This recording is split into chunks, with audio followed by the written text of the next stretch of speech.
Hey guys, welcome back to my channel. Thanks for stopping by. Today we're going to be getting into one of my favorite shows. If you do not know, I love after lockup, love during lockup, life after lockup, whatever you want to call it, I love it. So that's what we're going to talk about today. I got my notes right here, of course, and we're just gonna get right into it. So this was Love During Lockup, season 3, episode 61. Don't ask me why we're still on season 3. Like, I genuinely have no idea why we're still on season 3. Like, why won't they just like cut and then us go to the next season 4? But whatever, we got a whole new cast, which is great because if any of you guys were watching the previous season that was on, what was that, Life After Lockup? It just started getting super monotonous because we were following the same couples. They were doing the same things. Like, it got super boring. So I'm glad, super glad that we have all new people, all new storylines. And I'm really excited to see what's in store, these next couple of weeks and months and whatever, however long it's going to be on. But anyway, and also, if you hear any noise outside, I apologize. We do live in a cul-de-sac, and it's Saturday afternoon. It's a pretty nice day, so there's kids outside playing basketball or whatever. So if you hear anything, I do apologize. Anyway, so jumping right into it. Big, Buff, and Incarcerated is the title of the episode. And first, we start off with Haley and Dalton. And honestly, the first line that I have here in my notes is that she seems a bit naive or like simple or neurotic, whatever you want to say. I think Bondi likes to describe it as crazy eyes. I don't know. She just kind of, something ain't right, which, I mean, a lot of these, individuals, something don't be always, elevator doesn't always reach the top with a lot of these. So she definitely goes with that. But we see her, she's, I believe, a single mother, and she actually was in a super bad accident last year, or I'm assuming 2019, since this is probably filmed in 2020, whatever. And she got a very large settlement. I think it was $100,000, and she's already blown, did she say 12 or 20K or however much on Dalton, who is apparently, she says he's a genius because he passed his GED in the 8th grade on the first time or something along those lines. I don't know. They both seem interesting, to say the least. And yeah, she received a settlement of $80K and is now meeting with a lawyer to speak about Dalton's case. So we follow her to the lawyer's office, and we quickly find out that, yeah, she's actually trying to pay his lawyer fees and whatnot and have his case reviewed. I believe that the lawyer that she's meeting with in the episode is the lawyer that maybe helped her with her settlement. I don't know. But he basically tells her, like, you need to just slow your roll. Like,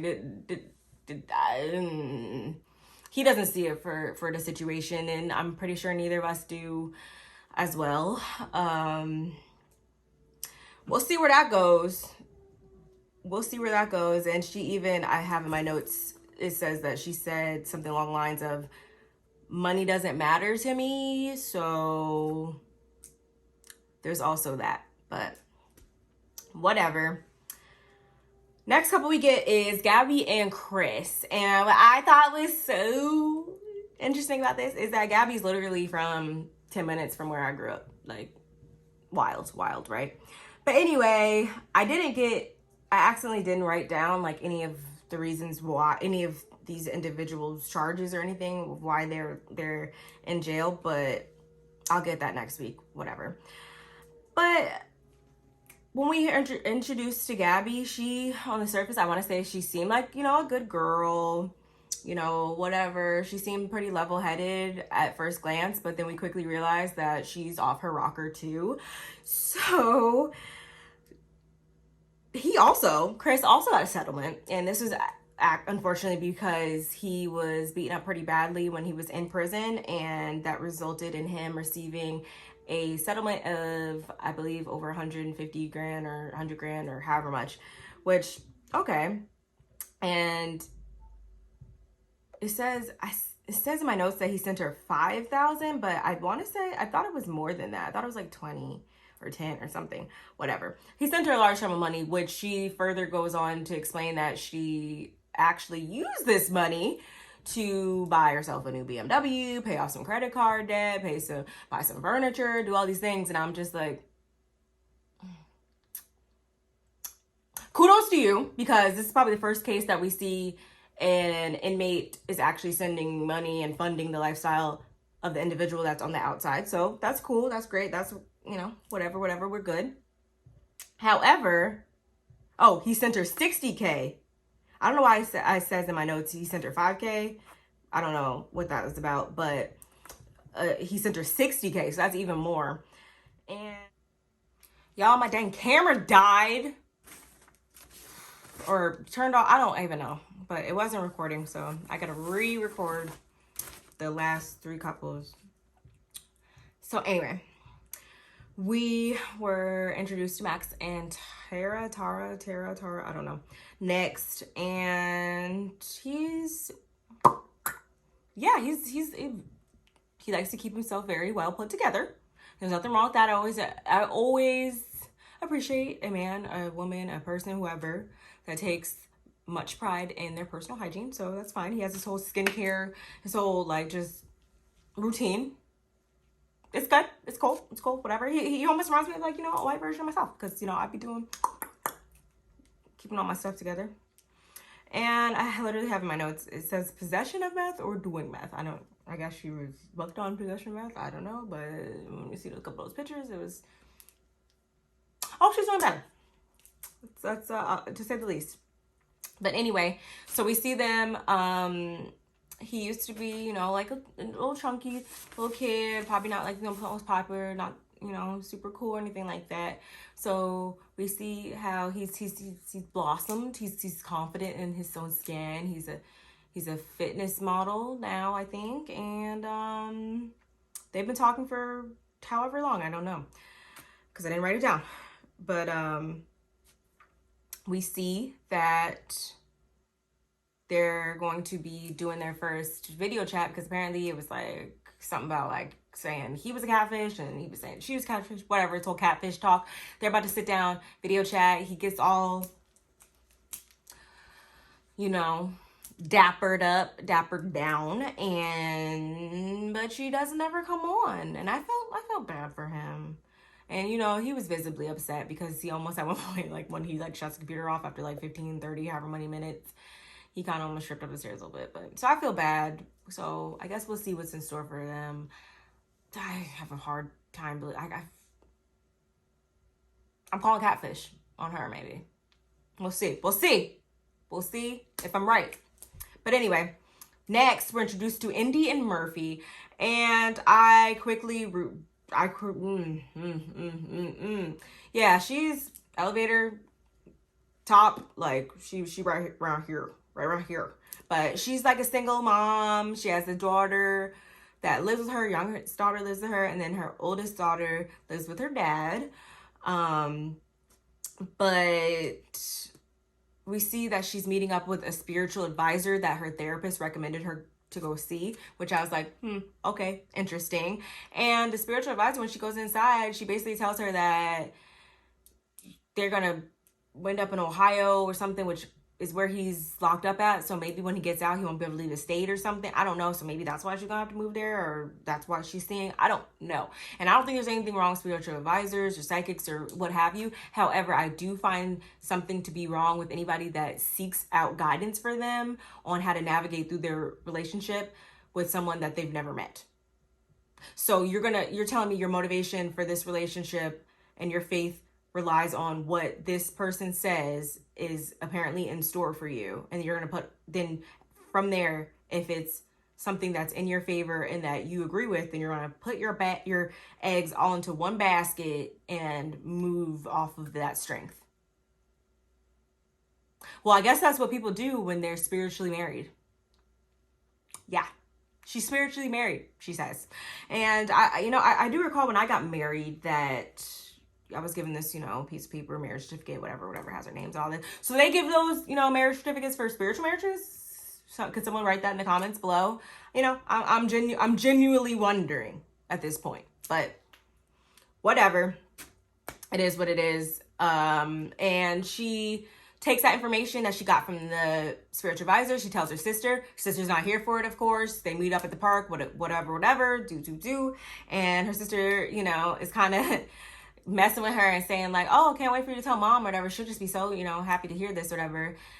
We quickly find out her mom is not only a bounty hunter, but she's also a PI, private investigator. So I'm sure she'll be more than happy to know that her daughter is going off to states away to, is she in Virginia or Maryland? I think she's in Maryland. It's going states away to, live with this guy that she's never met, when taking her daughter in tow, because apparently her daughter and him have already formed a relationship, or, she's familiar with this guy, which that is something I don't care, that will always not ever sit right with me when it comes to these people on these shows and stuff, when they get their kids intertwined in this, because just because later on down the road you realize this is a bad idea and you guys break up, your kids feel like, children's minds are not completely developed enough to, withstand going through some of that stuff. And why would you want to put your child through that? So, whatever.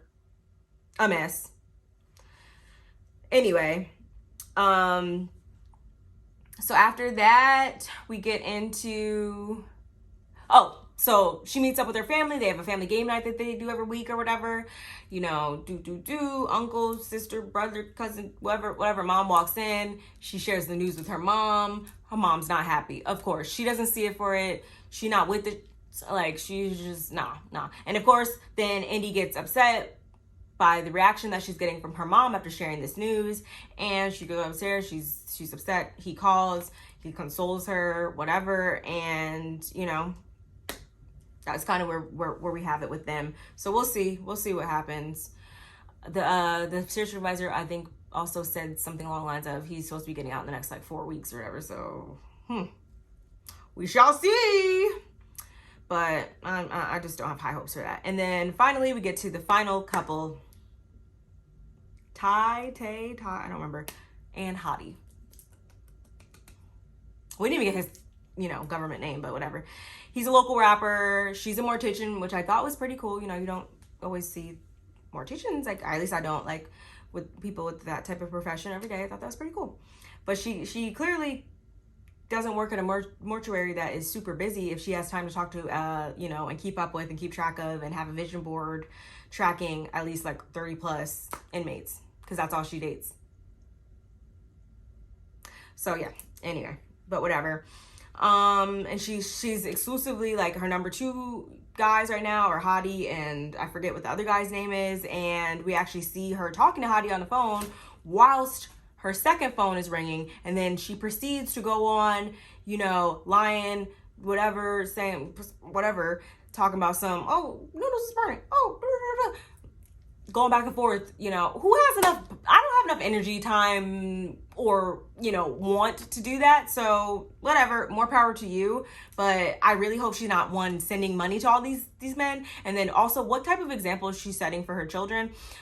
More specifically, her young daughters, because I've seen 2, I think she has a 15-year-old and a 10-year-old or something like that. And then she has another one. I don't know if that's a girl or boy, but what type of example are you setting? But then again, we can't really expect too much from you, because clearly your confidence or, whatever, your self-image is in the toilet, your esteem, whatever. So we'll see how that plays out.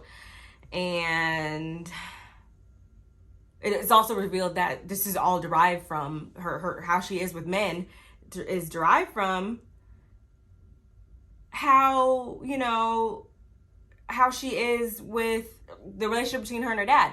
When her parents split up, and during her adolescence, she developed, very, for lack of better term, daddy issues based off of the fact that their relationship turned into just, hello, how you doing, whatever, up here on the phone.